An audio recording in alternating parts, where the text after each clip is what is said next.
Hey. What's up? It's J Money. J Money and the Dirtbag Rabbi. Woo!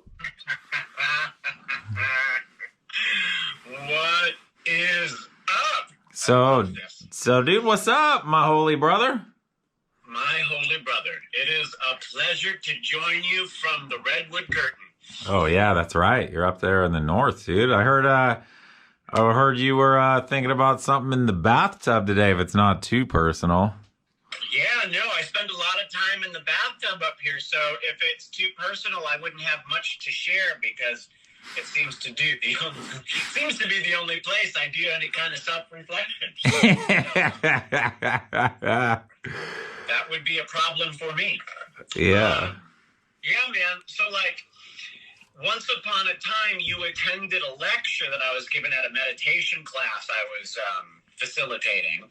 Mm. And in that meditation class, I was presenting a lecture about Joseph Campbell's The Hero's Journey and using Star Wars as a modern myth in which the hero goes through all of those transformative processes that Joseph Campbell explores in. And then what I do is I add a layer of Jungian archetypal psychoanalysis and modern cultural criticism, which is the name of our game. Yeah, and the Jungian, for those that don't know, is like the dream analysis of your life through like analytical means, right?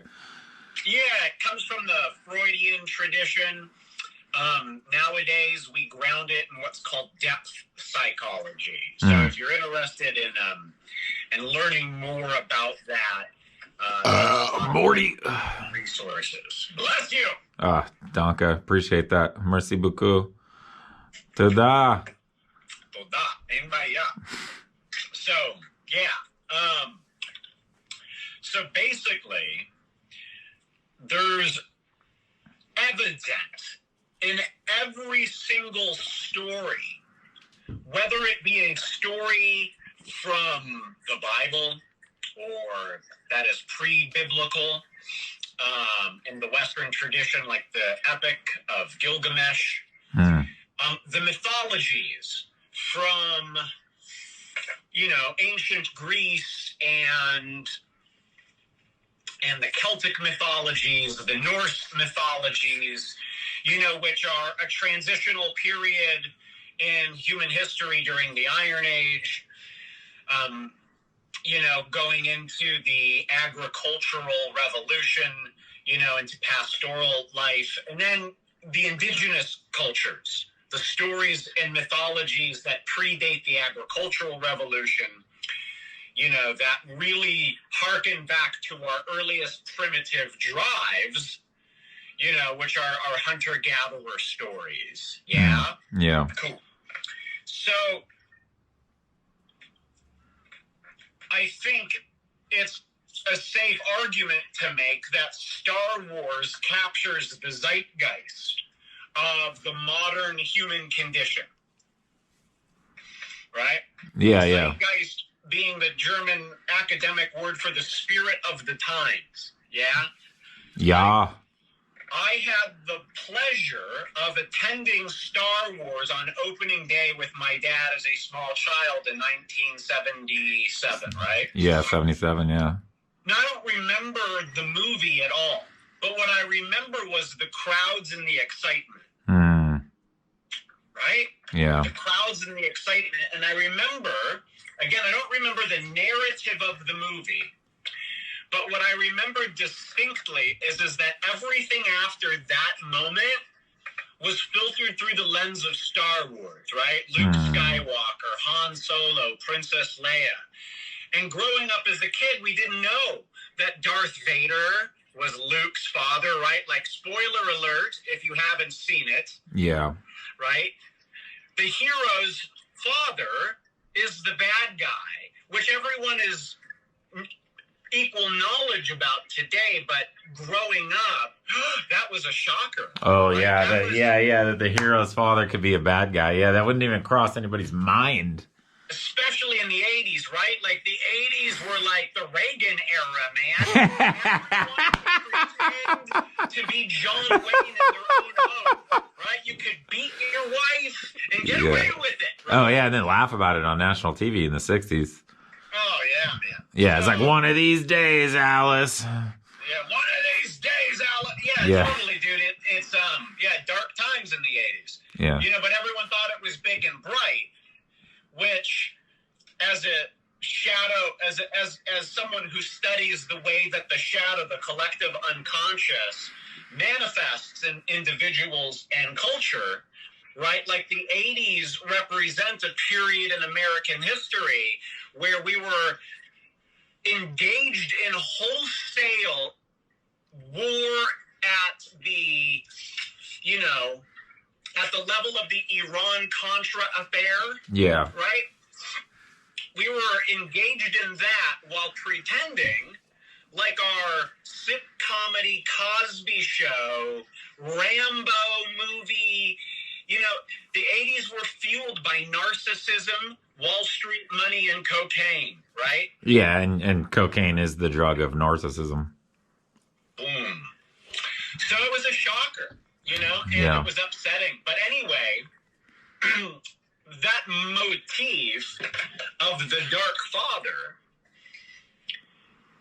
is something that I believe has been evident in mythology for time immemorial. However, after the Industrial Revolution, it becomes the primary mode of analytic symbolism that our collective Western psyche is grappling with. Namely that if we are the hero of our own journey, right? Like, you are here trying to figure out this life, and if the man who was supposed to be your guide and mentor and teacher has spent his entire time at work, which is what has occurred after the Industrial Revolution, right? Prior to the Industrial Revolution, boys were raised in proximity to their fathers. Yeah. And afterwards, boys did not. And so many psychoanalysts believe that rupture has created a shadow father, right? Why do young men join the army to kill other people? Why do young men without a father seek approval in gangs and through the acceptance of more violent, toxic masculine images? So I would argue that toxic masculinity is in direct proportion to the Dark Father, the absence of the healthy father. Yeah, and that's Darth Vader means Dark Father. Right. Yeah, so you're saying that there's a pendulum swing that goes from having a healthy amount of a father to having the father so gone that you actually need a toxic amount of masculinity to remind yourself like what it is that you're missing. Let me tweak it kind of like this, right? Like, I mean, it's really an interesting. Can you reframe that again? Help me answer this question. Well, it's like the need for toxic masculinity arises from the fact that you have no masculinity around you. So it's going to the extreme because you're so starved for masculine approval and acceptance that you really need an extreme form of it. You're almost going through like a delirium tremors amount of withdrawal from like true masculine attentiveness. Yeah, that jives. I think that in the absence of proximity to older wise men, starting in the 1960s especially, the young boys were only, the only image of masculinity was John Wayne and Ronald Reagan. Which is why by the time these young men became adults, they voted one of them into office for the president of the United States, right? Oh yeah, it was like there was only like 2 Instagram accounts back then for like mentor males. Yeah, and so, well, great culturally relevant analogy. It took me a second to kind of really process that. I was like, so to break it down so this isn't out of context, there's a hero's journey in every story, whether it be Moses, Jesus, Buddha, Cuchulainn from the Celts, Odin, from the Norse. There's a subtext that runs universally, right? Yeah. And that's kind of generally agreed upon in scholarship. Postmodernists don't like that much, but that's because the postmodernists are mad at mom. Anyway, that's a whole nother podcast. That's a whole other topic. But, yeah. Well, so let me ask you this. Yeah. Did Star Wars dealing with the Dark Father, not only acknowledging the concept, but going deeply into it, which is very innovative, does that explain, did it provide rather a psychoanalytic therapy session / relief for all of the males that were going through that? And does that explain the extreme attachment to that film series? So you know what? Okay. That's a wonderful insight. And it triggers. So let's go ahead and Morty.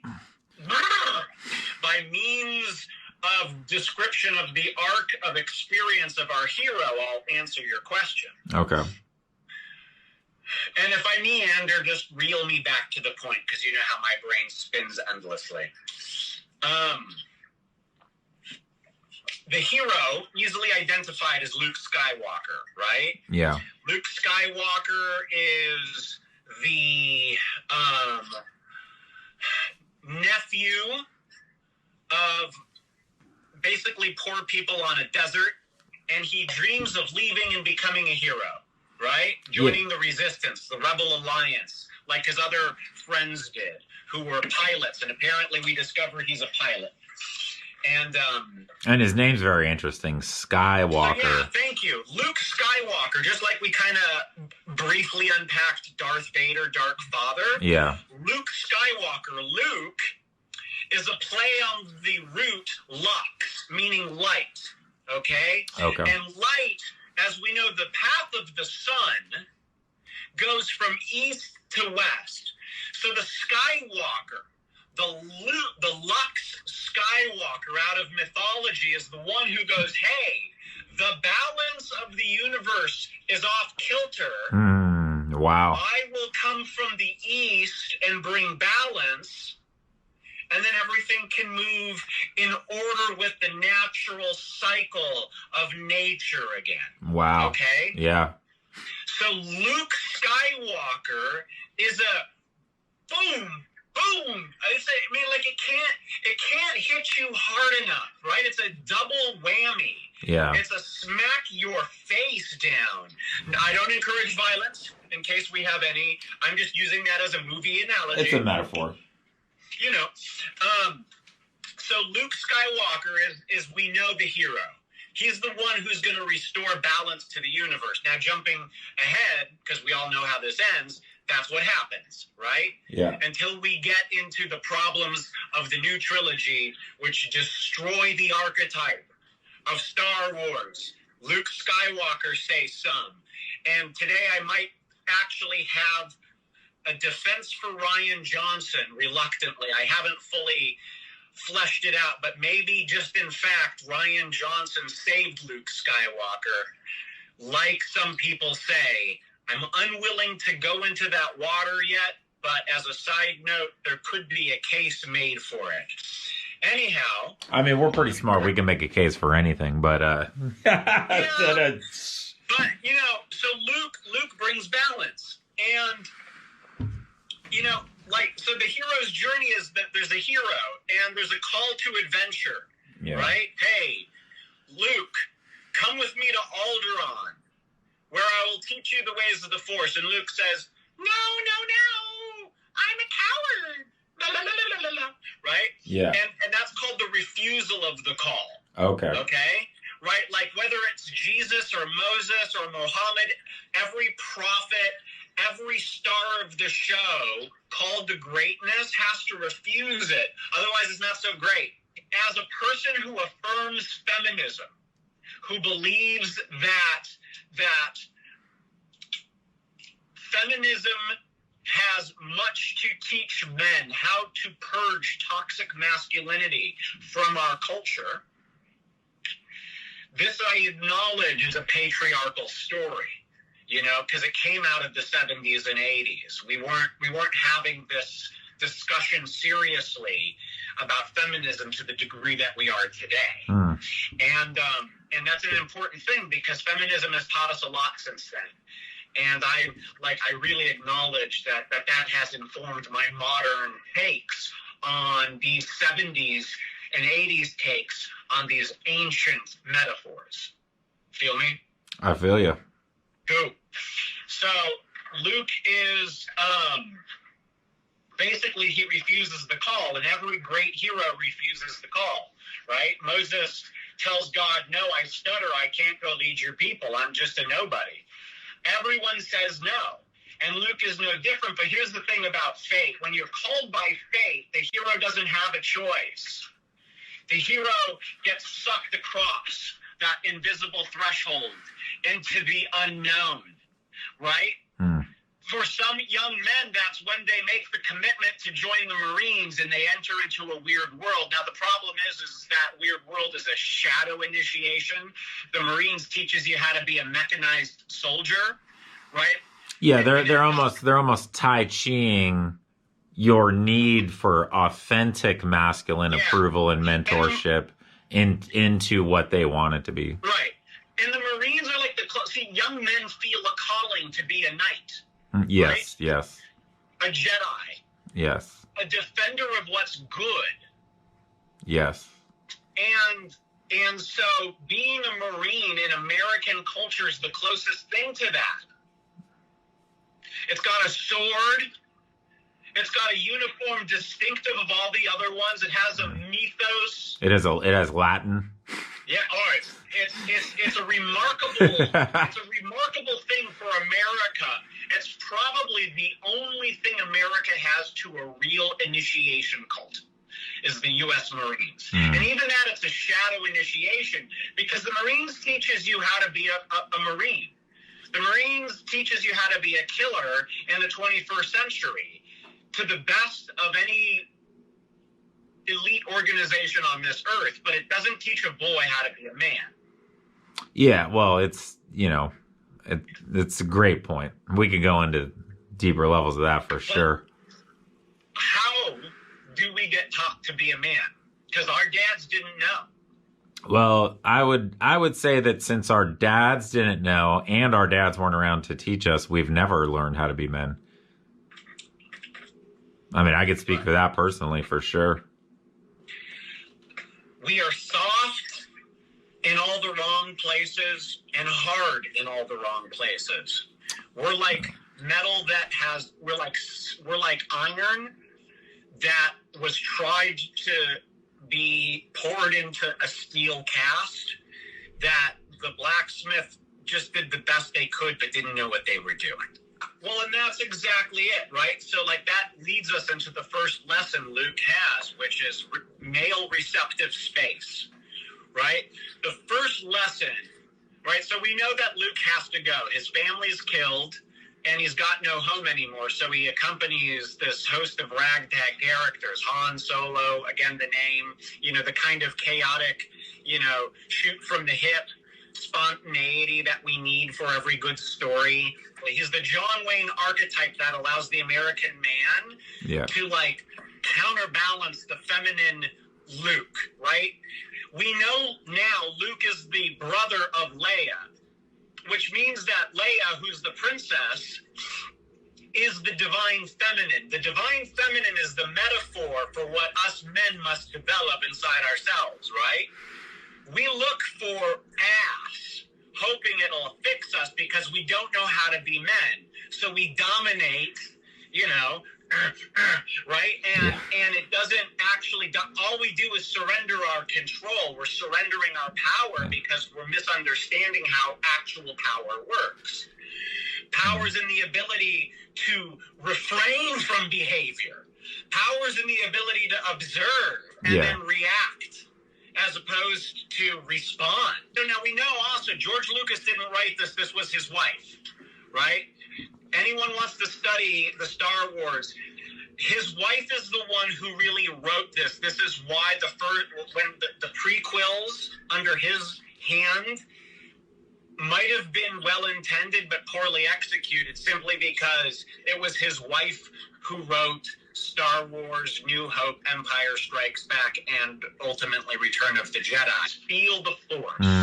It's within you. It's not without you. Interesting. That's a feminine act, right? Emotions, feeling. The one thing us men don't know how to do. But now, this is an old samurai-style warrior, Obi-Wan Kenobi, with his sword, right? Yeah, he even has like a Japanese-style name, Kenobi. Yeah.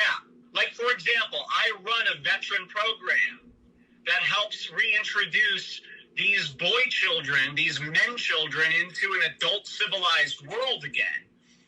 And they're not going to listen to a female therapist who hasn't been covered in blood and guts. But they are going to listen to a tattooed, maniacal chaplain who has been covered in blood and guts and has been disfigured the way they have. And then can recreate the stories of their childhood in such ways that they then can identify. It's okay to want to be a Marine. It's noble. The Marines aren't going to teach you what Obi-Wan is going to teach you, though. How to feel. And Mommy can't teach you how to feel. Leia can't teach you how to feel. Only a person who is another man who has created the internal receptive space has the Jedi power. Wow. The power of balance. That reminds me of like when he first meets Obi-Wan, he says, oh, you fought in the Clone Wars. And he says like, yes, I did. And that was... He loses his mentor, but then he gains the spirit mentor. The inner intuition. He sacrifices familiarity for intuition. That intuition ultimately brings him to the great master. And again, the great master is not what you expect. If you didn't know who Yoda was, like us, the first time we saw this, we just heard we were going to go see a Jedi master. We figured a great Jedi Knight. But what we get is a green Muppet. That's the next lesson. Wisdom isn't what we think it is. Wisdom exists. The soul exists where water and earth and darkness meet. The acorn, the oak, the redwood does not grow in the light.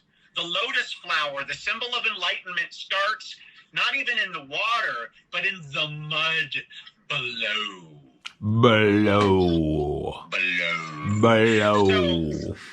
So it is the case that going to Dagobah and encountering the frog green character who swims underneath the consciousness is our attempt to reconcile our soul, and it eventually culminates with him going into the cave where he gets a vision of Darth Vader. He cuts the head off and the mask reveals the roll-off. He's just killing himself. It's Luke's face, right? Yeah. Luke has now killed off his infantile ego. Which was super confusing to me when I was a kid, by the way. I was like, what does that mean? What does that mean? I'm like 6 years old. I'm like, what does it mean that it's his own face? Well, and to be honest, the 80s man sitting there at 45 had no clue either. Okay. Ego? That's all I got. Let me go do another line. Let me get back to the office and do a shot and go score a deal. Yeah. You know, like, That's all they had was ego. It didn't make no sense because they hadn't gone into that receptive space, into the soul, into the cave. It's also very interesting the creature that represents the subconscious that you can't really see. Represents what's going on in that area so aptly. Right. It's the thing that makes us go ick. The subconscious makes us go ick. Ick, right? But that's where the gold is. Yeah. Right? We want that stuff. Yeah. So in our real life, it's telling us, hey, look for the things that make you uncomfortable. That go, ew, because your gut's telling you something.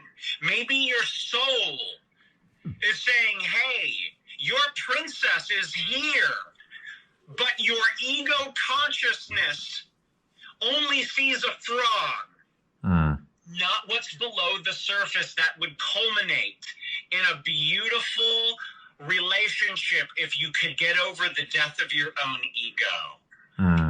Ooh. Wow. Ooh. Blow. So Luke then, after that, discovers that his enemy, the one who killed his father, is his father. And that is, we are orphans of the industrial. What is Darth Vader? He's more machine than man. Oh, yeah. And then what does Darth Vader do? He cuts off Luke's hand. Yeah, so he starts to make him become part mechanical.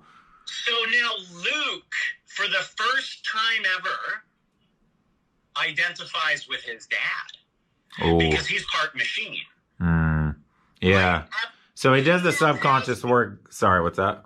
He has the same wound as his daddy. Through his wound comes the wisdom. He doesn't have to become fully machine to see what joining the Industrial Revolution does. Yeah. Wow. And what does he do with that wisdom? He redeems his dad. And then his dad sacrifices himself for the sake of his son, which then brings balance to the universe. And then he's reconciled with his sister, who's the divine feminine, who then can soothe Han Solo. And then Han Solo then what?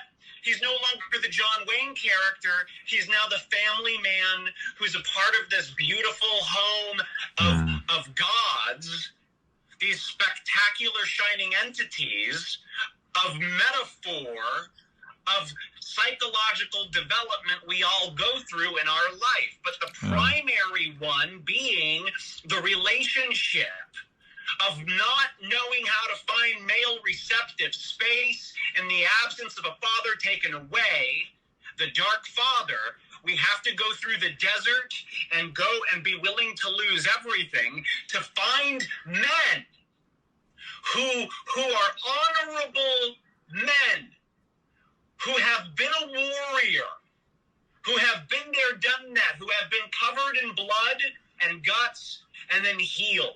So Star Wars is really the concept that without healthy relationships between father and son, the entire universe will be out of balance. For the boy, for the male individual, yes. For the male individual, but Star Wars isn't just about that. The Star Wars is about how that relationship, let me take this one, it's about how that relationship affects so many other people in that galaxy. Right? So there's disharmony and imbalance with everybody because that particular relationship is not healthy. Yes, very well said. Look, male domination results in over-mechanization, which is the metaphor of being more machine than man. When men are allowed to rule the planet without receptive space, we fight over ego and not substance. We fight over cash, not honor and ethics.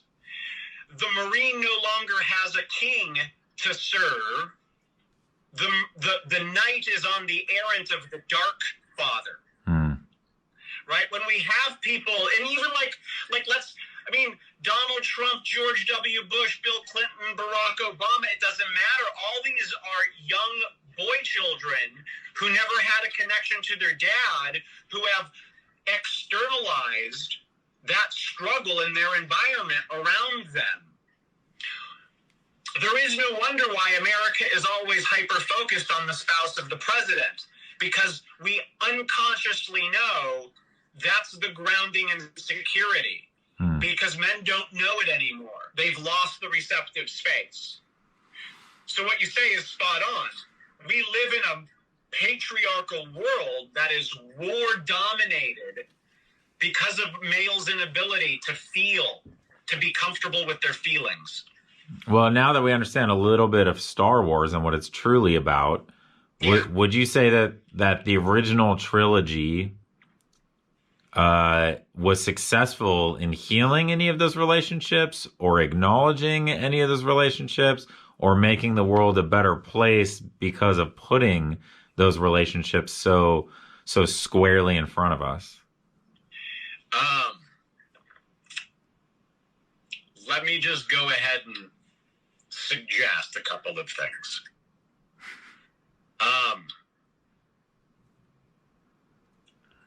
When I was young,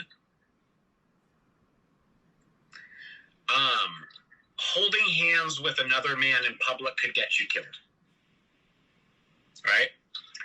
And it wasn't necessarily a hate crime, and people were not punished for killing homosexuals with the full extent of the law. It was basically acceptable to beat homosexuals the way it was okay to lynch young black people, pre-Jim Crow, in the Jim Crow era. In my lifetime, the Supreme Court has now ruled same-sex marriage is constitutionally enshrined. I think it is safe to say that there is an impulse occurring in our culture to reclaim untoxic, vital, healthy masculinity, to shed the toxic masculinity, and it is evident in things like Star Wars and other modern stories. Hey, whoa, whoa, hey, whoa, whoa, hey, whoa, hey.